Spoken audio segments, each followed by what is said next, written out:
আমার বর খুব keep your mouth shut, be diplomat. এই ওদিকে কে রে বক করছিস, জিজ্ঞেস করার এখানে কথা। আমার বর খুব বকতো, সারা জীবন চলে গেল আমাকে ডিপ্লোম্যাট বানাবার জন্য, কিপ ইওর মাউথ শাটের জন্য। ওই দুটোই ডিকশনারিতে নেই আমার, কি করবো। আর বেশিরভাগ লোক আমাকে পছন্দ করে না, মুখে বলবে সত্যমে বিজয়তে। সত্যটা সহ্য করা খুব একটা ইজি ব্যাপার। হ্যাঁ, আমি কিছুই করিনি, আমি ভগবানেরও খুব প্রিয় পাত্র।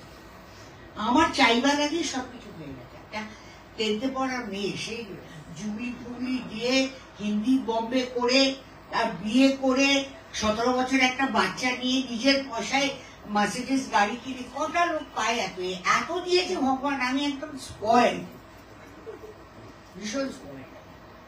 এই যে পুরনো অভিনেত্রীরা এখনো এই বাংলাতে, মানে বাংলা ছবিতে ফিরে আসছে, সেটা তোমার কাছে কেমন লাগছে? এরকম প্রখ্যাত তুমি আরো কয়েকটা ছবি রিলিজ হয়েছে, সেটা কেমন লাগছে বলো? কি বুঝতেই পারলাম, একটু স্পষ্ট করে। হ্যাঁ, এই যে বাংলা সিনেমাতে এই যে পুরনো অভিনেত্রীরা আবার ফিরে আসছে অনেক বছর বাদে, সেটা তোমার কাছে কেমন লাগছে? কিছু লোকের কাছে ওরা পুরনো, আর কিছু লোকের কাছে ওরা আবার ফিরে আসছে, বুঝতে পেরেছো? আর্টিস্ট কখনো পুরনো হয় না, নতুনও হয় না।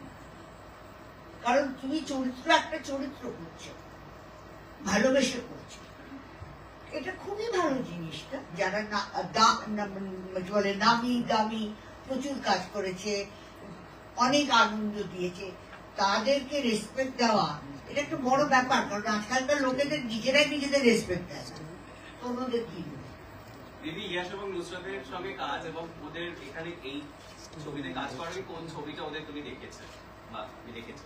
কোন ছবি? যে কোনো ছবি। আমি আলিপুরটা করে দেখেছি, জানো, দেখবো। আর এদের অনেক ছবি দেখেছি, ইউটিউবে তো ভর্তি থাকে। আমার এদের দুজনকে দেখতে ভালো লাগে, অসাধারণ একসঙ্গে। অসাধারণ। ওরা একসঙ্গে actually they really give compliment to each other. ভালো দেখতে লাগে। আমি খালি ভয় পাই, অনেক কাঁচি আছে না কেটে দেওয়ার, এই দুটোকে আমি বেচোট করার চেষ্টা করি। তোরা বাড়িতে যাই করিস না, লাঠালাঠি যুদ্ধ যদি, বাইরে কিন্তু হেসে একজনের জন্য দুজনের হাত ধরে চলে যেতে। ও আচ্ছা, এরকম। হ্যাঁ, আর কি টিপস দিলে ভালো সুখী দাম্পত্য যাতে ঠিকঠাক থাকে? কি টিপস দিলে ইয়াশ আর নুসরাতকে, ছেলে ছেলে বউকে?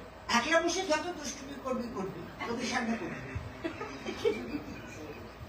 আর এখন হচ্ছে এমন অবস্থা দাঁড়িয়েছে, আমি এখন কাউকেই বলবো না, খুব সততার সঙ্গে থাকবে।